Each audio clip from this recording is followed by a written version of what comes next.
حضرت واصف علی واصف رحمۃ اللہ علیہ نے فرمایا، سب سے ضروری بات یہ ہے کہ رمضان شریف میں قرآن پاک پڑھنا ہر آدمی اپنا فرض بنا لے۔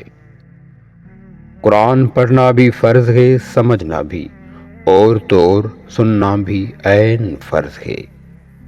جس نے توجہ سے اللہ کا کلام سنا، اللہ اس پر راضی ہو جاتا ہے۔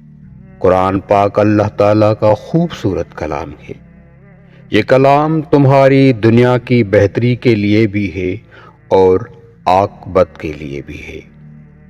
وہ آدمی جو یہ کہے کہ یا اللہ میں پڑھ نہیں سکتا، میں تو اجمی ہوں، عربی تو میں جانتا نہیں ہوں، لیکن میں یہ جانتا ہوں کہ یہ تیرا کلام ہے، تو تیرے کلام کا میں ادب کر سکتا ہوں، تو ایسا شخص قرآن پاک کو اٹھائے، ادب کرے، تعظیم کرے۔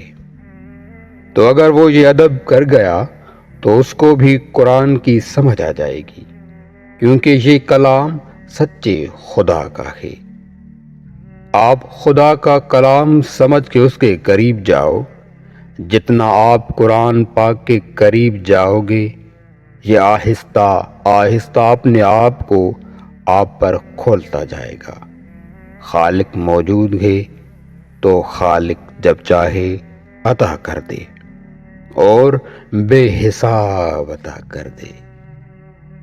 حضرت واصف علی واصف فرماتے ہیں، محبت وہ دریا ہے جس میں اترنے والا ڈوب کر پار اترتا ہے۔ اس قول میں محبت کی گہرائی اور اس کے تجربے کی عظمت کو بیان کیا گیا ہے۔ زندگی کو سمجھنے کے لیے اسے جینا ضروری ہے۔ کتابیں پڑھ لینے سے زندگی نہیں سمجھ آتی۔ یہ قول عملی تجربے کی اہمیت کو اجاگر کرتا ہے۔ دنیا کی ہر چیز فانی ہے، صرف محبت ہی باقی رہتی ہے۔ اس میں دنیاوی مال و متاع کی بے ثباتی اور محبت کی اہمیت کو بیان کیا گیا ہے۔ انسان کو چاہیے کہ وہ اپنے دل کی زبان سمجھے، کیونکہ دل ہی سچا رہنما ہے۔ یہ قول دل کی آواز پر اعتماد کرنے کی ترغیب دیتا ہے۔ جو لوگ اپنے آپ کو پہچان لیتے ہیں وہ خدا کو پہچان لیتے ہیں۔ اس میں خود شناسی کو خدا شناسی کا ذریعہ بتایا گیا ہے۔ دکھ اور سکھ دونوں زندگی کے دو پہلو ہیں۔ ان دونوں کو قبول کرنا ہی حقیقی زندگی ہے۔ یہ قول زندگی کے اتار چڑھاؤ کو قبول کرنے کی اہمیت پر زور دیتا ہے۔ سچائی کا راستہ ہمیشہ مشکل ہوتا ہے، لیکن یہی راستہ انسان کو کامیابی تک پہنچاتا ہے۔ اس میں سچائی کی اہمیت اور اس کے راستے پر چلنے کی ترغیب دی گئی ہے۔ جو انسان حال پر مطمئن نہیں، وہ مستقبل پر بھی مطمئن نہ ہوگا۔ اطمینان حالات کا نام نہیں، یہ روح کی ایک حالت کا نام ہے۔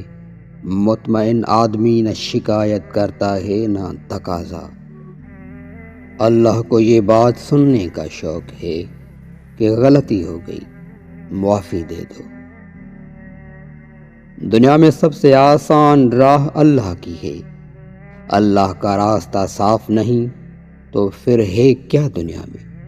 اس راستے میں کہاں الجھن گے؟ جتنا اللہ نے بتایا اتنا صحیح ہے۔ سکون قلب جو ہے یہ اللہ کی رحمت ہے۔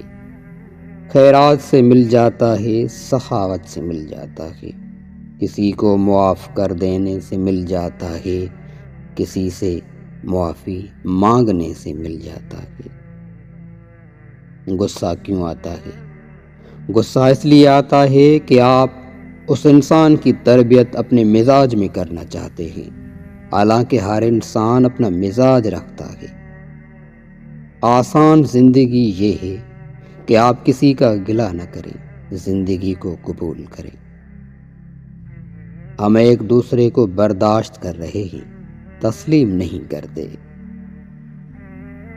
غصہ کیوں آتا ہے؟